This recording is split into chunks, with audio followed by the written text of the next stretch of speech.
I'm very happy to have Chris Ducker here with me. If it comes to outsourcing, that's the guy to go. chrisducker.com. What has changed over the last years regarding the new 21st century? What is it entrepreneurs and leaders have to think about in the new economy? I think it comes down, a lot of it comes down to mindset, Okay. I think. And really a shift in that mindset where we can't be stuck in the past for a whole lot longer. Yeah. I think, a lot of small business owners particularly, they know that this works and they want to just keep doing that. Yeah. They're not too open to change different things. And I often get asked if I could go back and do one thing differently in regards to my businesses, Right. what would that be? Yeah. And my advice to everybody when I answer that question is to get active online sooner. Okay, yeah. That's what I would have started blogging sooner. I would have started podcasting sooner. When did you start blogging? Like 3 years ago. Okay. That's it. So it's still very recent. Yeah. Yeah. But I like to think I had the sense at least to understand that the way that we do business was changing and has changed drastically in the last 10 years. Yeah. And I can honestly say I actually own 4 different companies, and I have seen the way that I have started up, I've developed those companies, and I've grown those companies change very, very, very quickly within that last 10 years. Okay. And so I think it's a shift of mindset. I think it's a shift in terms of our marketing concepts. Yeah. And I think ultimately, above and beyond everything else, it's developing that P2P philosophy, that people to people I love that philosophy. with the P2P. Maybe you should say a little bit more about that. Yeah, I get asked a lot about this stuff. It just came to me we talked about this a little earlier on. Right. It came to me when I was on stage when, somebody asked me, what do you suggest I do, and this sort of type of thing. And for me, I believe we're going back, decades back, where, you're more likely to spend more money with someone if you know them. Yeah. Whereas if you could get maybe a similar type of product or service from somebody that you don't know at a slightly lower rate, but you still spend the money, you still spend more money with somebody because you've got a relationship with them, you trust them, you understand them, they've showed some kind of value towards you in your life or your business, they've helped you, they've supported you, develop that relationship, and it's never been any easier to do any of that stuff than it is today. So is it due to the options you have of online building your own brand as a small business, so you can compete with the big brands of the large corporations much easier today? Absolutely, way, way, way easier. Whereas before, if you're a small business owner, 10, 15 years ago, you'd have maybe an advert in the Yellow Pages, maybe in the local newspaper, but that was about it. That's all you could basically do to get your name out there to a new audience or a new prospective customer or database, right? So, that's changed a lot now. Yeah. That's changed a hell of a lot. It's a lot easier to get your thoughts out there. Just a simple Facebook page can help locally. And in fact, actually, I work with some smaller coaching clients who have very local businesses, a restaurant, and dry cleaners. And I've told them, don't get a website. You don't need a website. You just need a Facebook page, and you need to work that Facebook page. You need a YouTube channel. You need to show people. And one of my customers is a dry cleaner in London. And he said, well, that's like, my business is not sexy. There's nothing sexy I can show them about my company or what I do. I said, are you kidding me? Go into the back. Show me how you dry clean my 3-piece suit. Video that and then put it on YouTube and show the process of how you get those suits so clean. And that's especially also important for people in B2B, because if we're talking about technical, someone who's doing some kind of software or he's producing something for the world market, but it's a sensor or something, we also would say, well, it's not very sexy, but you can make it sexy with that. Oh yeah. I mean, I've worked with I worked with a client once who was a lighting. He installed lighting. He didn't even design it. He just installed it for clients. And he said, there's nothing sexy. I said, you need to start a podcast. podcast about installing lighting? Yeah. Yes, do a podcast about installing lighting. Because when you talk on the show, you can talk about all the different types of equipment that you use, how you install it safely in people's houses, to make sure that they don't have any fires and all this stuff. And at first he thought I was insane, but now he's got like 100,000 downloads from 16, 17 episodes. People want to know about this stuff. They want to know about it. So, and I'm using all these different industries, these different business ideas and models to explain the fact that this works for any industry. And even somebody like yourself, who is a coach, who is a speaker, who is a consultant, you are in a position where you need to work on your brand more so than a larger company would, because they've already got the name and everything. So you and other types of consultants and people like that, they need to build a personal brand. And the personal brand actually is both the easiest type of brand to build and the hardest, because you're closest to it. It's hard because it's you, and you don't want to screw up. And because of that, you might not take risks. But it's also easy because you're 100% in control of that. So the companies, let's say with 10 or 20 employees who are in the B2B worldwide, like a technology company, even there it is important that they are not saying, well, that's our brand, our logo, but it has to be a face. Right. That's the personal, which can make the big difference, especially to the large companies. That's what I think is, especially this P2P, what you're talking about. Great. What I'm very interested, because my passion is leadership. When I see that you are running 4 companies with more than 300 employees, and you made this transformation, that's absolutely fascinating for me. So for me, the point is very often if someone says business leadership, what does it mean? There's a lot of people saying this and that about it. What does leadership mean to you? Leadership to me means inspiration. Okay. Honestly, that's the way I look at it. Yeah. I have 300 odd staff, but I don't work with all of them. And if I was to be very, very honest, I don't even know all of their names. Okay. That's a pure, honest fact to state right there. Couple of reasons behind that. Number one, a lot of them work on a completely different shift than I do. Because when I do go into the office, I go into the office like twice a week. Okay. Usually no more than a few hours at a time. But when I'm there, 70% of my staff are not there, because we serve so many people in the United States, they work through the night. Okay, yeah. So I not only do I not even know their names, I don't even see them that often, right? It's a good thing and a bad thing. Yeah. It is both good and bad. But the people that I do work with, and this is the reason, or one of the reasons why I've been able to take myself out of the business from a day-to-day standpoint, so I can continue to grow and develop other businesses. Yeah.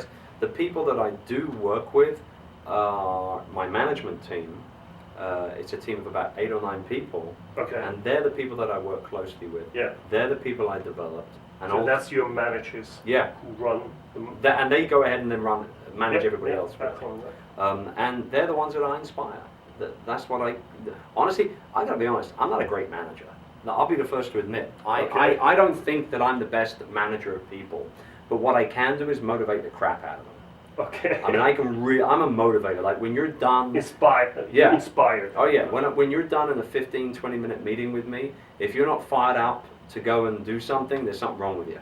Okay. You know what I mean? Yeah. So I'm a good motivator, I'm a very positive guy, and I truly believe that leadership, for me personally, is down to inspiring people, or the ability to be able to inspire. And there are other ways to look at it, I understand. I mean, and you probably know a lot more about this subject than I do. And I know that you have to be a good trainer, you have to be a good motivator, you've got to be understanding and a people person, all that sort of stuff. But for me, if I had to put it into a bottleneck, I'd say inspiration. No, I think that I can absolutely agree with that. Inspiring, you need someone who says, well, that's where we want to go. Right. And that's, it's good. I tell you why we go there, right? And that's why they call it leadership, right? Absolutely. If you look at if you look at, say, basketball, for example, as a sport, Magic Johnson, who played for the LA Lakers back in the 80s and 90s, people say that he's like the best point guard that's ever played the game of basketball. I would tend to agree, and I'm not a Lakers fan. I'm a Celtics fan. Okay. And they're like the arch rivals, right? So, but honestly, the way that Magic, when he had that ball, he was in control of that entire floor. Okay. Not just his team, but he controlled the defensive team as well. And that was the way he led the game. That was the way he focused on being the leader of that team. And if you're ever in LA, you go to the Staples Center, there's a huge statue of Magic Johnson outside. And he has the ball in one hand, and in the other hand, he's going like this. Okay. And what's he doing? He's showing the way. That's what he's doing. That's what leaders do. So it's a good example, to use that. True. For me, if you want to inspire, you need to have a vision. You need to have a big goal or target, or how you want to say that. What is your vision with your company, Live to Sell or Starfinder? Starfinder, no, I'm sorry about that. It's okay. Virtual Starfinder, I'm sorry. Well, I mean, I got too many companies. But you know the names, right? I know what you mean. Yeah, Live to Sell, the difference between and they're really kind of like the two bigger companies out of the four. Live to Sell is a lot more corporate. It's a corporate, it's B2B all the way. All of our clients are businesses, all of them. And so with Live to Sell, the driving force behind that, or that vision, that mission, is to provide the absolute best quality service that we can for our clients. For the telemarketing, etc. Correct. So if you're a customer that is in the web design business, and you come to me because you want to have 10 telemarketers cold call your prospective databases and try and interest them, gain interest in your web design business, or web design services rather. I want to make sure that when I send you that lead, that it's hot. It needs to be white hot.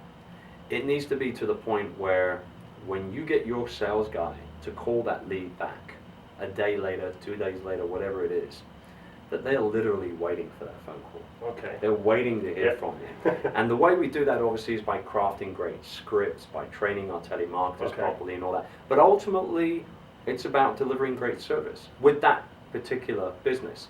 With Virtual Starfinder, and that's really the service that everybody kind of really knows me for online and everything. Why? Because it's not B2B. Yes, we do serve businesses, of course we do. But we also serve persons. Yes, exactly. It really is more one-man band, entrepreneurs, solopreneur, very small businesses. And why are they coming to us? They're coming to us because they want or they need help finding great virtual staff. So it's a lot more personal, and we work with them and we help them craft their job description documents and really make sure that when we hook them up with a virtual system, that there's a real fit there. Like that, I mean, we don't get it right all the time. 5% of the time we might get it wrong, but 95% is pretty good. How do you get your motivation, your inspiration? I mean, the way how you are, that's your vision, even if you don't say it in a word, but you live that. How do you get that to all of your 300 employees that they work in the way you like them to work? Well, here's the thing. I don't have to. Because of the way that I work with my management team, I instill it into them that they have to push it through to the rest of the staff. So all I really need to focus on is that management team. And I focus very hard on that team. I spend a lot of time with them. I buy books for them. I take them away for weekend retreats where sometimes we work, sometimes we just play. And I'm a cool boss. I'm a good guy to work for. But I also demand results. I want results. And if you don't provide results, I'll fire you. It's really that simple. I'm a hard ass, but I'm a good guy to work for at the same time. So why do people work for you? Well, number one, I pay them properly. I don't shortchange. I think in the Philippines that's a big issue because you really need to survive. It's not just I don't have money, but it's a big issue. People think the Philippines is, I mean, it's still a developing country. We know this. But they think that you can pay somebody pennies and they're going to work as if they're getting paid $100,000 a year. That's not what it's like at all. You do need to pay people properly, and not only do I pay people properly in regards to a salary, but I also give them great benefits. So if they got children, I'll give them medical and life insurance for their children. Obviously, my staff get medical insurance, dental insurance. all their taxes, other government contributions are paid for in full. And when I started the company, that was the one thing for me. I was like, because I'd lived in the Philippines for a long time at that point before I started the company, 7 years actually. And then I started the company 5 years ago. And the first thing I remember saying to my wife, who is very instrumental in helping me getting the company going. She's from the Philippines. She is from the Philippines, yeah. Very, very smart girl, graduated, cum laude of business admin and management. I mean, very, very smart girl. I lucked out. I don't know what she's doing with me. I've got no idea. But no, but she, and I sat down. I remember saying, you know what we're going to do? The one thing we're never ever going to do is pay our people late. Yeah. It will never happen because it is very important in the Philippines. But I pay people what they're worth, and I pay them on time. Like I said, I'm a fair boss to work for. I have a reputation locally as being that guy who is fair. But I also have a reputation locally as being a pretty strict boss as well. I wouldn't necessarily say in a positive way. Yeah, not demanding in a negative way, but definitely like somebody who demands results. I want that's results. what I want. Right. And so I think people come to work with me not only because of all those things, but also I also provide a fantastic environment to work in as well. So we're I call ourselves a medium-sized company. We're not small, we're not big, we're medium-sized companies. And the medium-sized companies in the Philippines don't spend money on their office environment. I mean, they really don't. The bigger companies have the money and they do spend that money. But the smaller companies and the medium-sized companies really don't spend all that much money on their environments. And our environment, of all of our offices actually, are bright, they're energetic, they're vibrant. Somebody actually just recently came to my new co-working space, which I launched like a month ago, and he walked out. When he was walking out, I overheard him saying to somebody else, he said something to the effect of, it's like walking through a Google office. Wow. And that was a massive, massive compliment for me because I was going for Google, when I designed that office. Okay. And this is where I saw one or two pictures. You've seen some, on your right? blog or on Virtual Staff Line. Right. So what I really love to know is you developed a lot over the last 3 years. You said you started with blogging, you developed, transformed yourself into the virtual CEO, now you're starting a new. What are the 3 mistakes you made, especially online or in your leadership way, what you would say in the last 3 years, well, that's something I would do different? Or yeah, I mean, the first thing I would have done in regards to putting together the online side of my business is I would have built a mailing list sooner. Okay. And I know so many online marketers or online entrepreneurs that have made this mistake. They start creating content, they start blogging, they start building up an audience, and 6, 7, 8, 9 months into it, they think to themselves, oh my God, what did I do? I should have been building a mailing list all this time.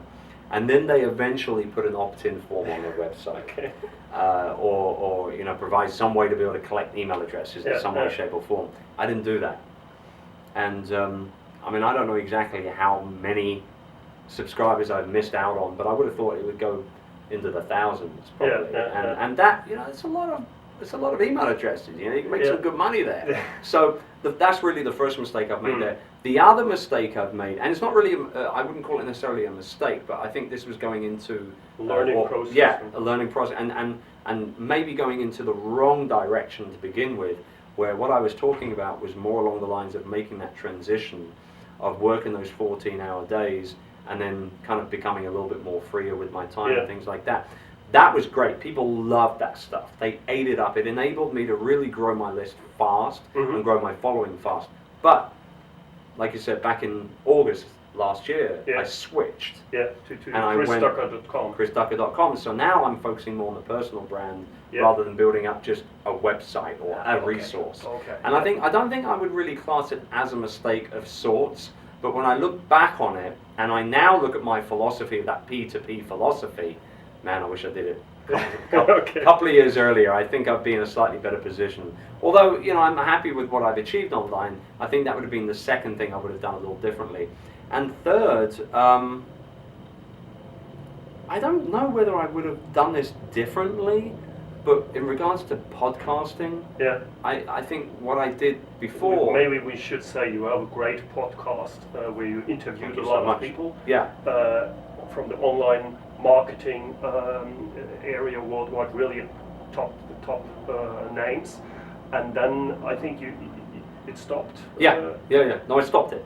I stopped it because there was that slant with that direction, talking about the lifestyle design side of things. Yes. And I didn't want to be known as that lifestyle design 4-hour work week guy. I didn't want to be known like that. So now when I record podcasts now, and this is probably going into the slightly different direction. You started again now? I started again. Doing quite well. It is. Is it doing the 4th episode right now? 4 episodes as of now, but there's like another 7 or 8 coming out between now and the end of February. So there's plenty planned as well. But yeah, I think really my focus now is to try and really kind of hone in on the startup and the marketing. Okay. That's really my focus now. So, and it involves everything. I think the next episode that is going to go live is with a guy called James Wedmore. Yeah. Who video. He's a video. He's really known as like the YouTube guy. Yeah. Like he's really good with YouTube. So I interviewed James about building up a YouTube presence, how to get views, how to convert those views to traffic to websites and all that stuff. It's a great episode. Yeah. Oh man, looking forward to that. and I got 150 plus videos on my YouTube channel, and I still learn a ton on that interview. So I'm really looking forward to seeing what other people say about it. But yeah, I think really, not necessarily mistakes so much. I don't think that I'm phenomenal at what I do or anything like that. I'm not saying that I haven't made mistakes in business, in life, etc. But I think that it really comes down to now, when I look back at what I've done in the last few years and where I want to go now, there's certainly things I would have done a little bit differently. Okay, yeah. Again, I don't look at them necessarily as mistakes, but more learning. Yeah. Learning potential. Okay. Yeah. I have one last question for you, which I think is very important for most of the entrepreneurs and leaders, if you're a corporate or not. The big issue is you want to achieve something, you want to achieve a lot of things, but you need to focus. That's a very big issue. So what's your number one tip to stay focused as an entrepreneur? Coffee. Sorry, we only have water. Yeah, right. What's that about? I'm good. No, it's not coffee. I think focus comes down to personal visions, personal goals. Yeah. For instance, 2010, I was focused when I started my blog and Virtual Business Lifestyle. It was about taking myself out of business, out of the business day to day. So not in, but working on. Exactly. And out of business. Not completely out of it. Right. Yeah. And no, the focus was really on becoming freer. It was that freedom that I was looking for. Yeah. And so, I guess my focus that year, my goal that year, was to go ahead and achieve that goal of becoming that virtual CEO, which I did. 2011, my goal was to grow Virtual Staff Finder. And at the time, I think we went into 2011, we were averaging 20 to 25 customers a month using the service. Going into 2012, we were averaging 45 to 50 a month. So we almost doubled the business. So I think when you talk about focus, I think it's not necessarily about focus per se, but it's about creating goals. Yeah. And then breaking those goals down into mini goals, and it doesn't matter whether it's per quarter, per month, per week, whatever the case may be, but breaking those goals down so that they're achievable goals and they don't seem so big. Like if you said to me January 2010, wait a minute, at that point, you got 200 employees, you work 14-hour days, you help with hiring, recruiting, training, managing, operating, IT, sales, marketing, you do all these things. How the hell are you going to take yourself out of that business in 12 months? It's a fair question to ask. Absolutely. But what I did is I broke that down into monthly goals. So January, my big R, remember like it was yesterday, January was to get myself out of email hell.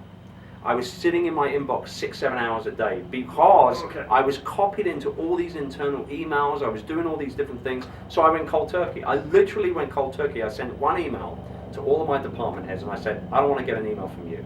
I don't want to get an email from you anymore. I don't need to be copied into this stream. I'm not interested in hearing about this anymore. And it was just a big kind of state of the nation on what I wanted to do. I went from literally 6-7 hours a day to no more than an hour and a half a day in email.